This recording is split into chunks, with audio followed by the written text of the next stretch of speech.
bureau de poste qui a fermé au Canada à la suite des coupures des conservateurs, c'était à la Chine dans ma circonscription. Et avec l'annonce de la suppression des services à domicile, les plaintes des citoyens ont explosé. Les personnes à mobilité réduite, les personnes âgées, des centaines de municipalités et tous les résidents qui tiennent à ce service.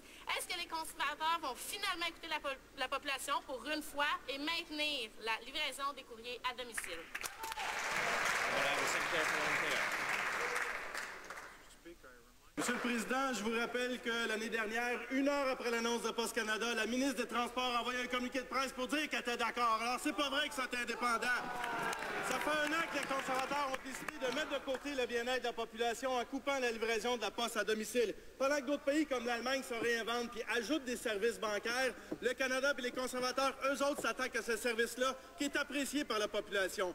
1 an après cette annonce tragique, est-ce que les conservateurs ont enfin entendu la juste colère du peuple? Est-ce qu'ils comprennent que ça a des impacts directs pour les municipalités, les personnes à mobilité réduite? Est-ce qu'ils comprennent que Poste Canada est rentable et profitable? Est-ce qu'ils vont maintenir le service du courrier à domicile?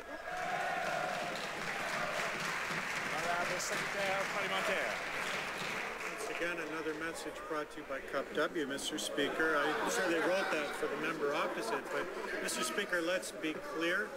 Canada Post has posted 3 consecutive years of losses. That's primarily because they're delivering a significant amount less mail than they were only years ago, Mr. Speaker. 1.2 billion fewer letters, Mr. Speaker.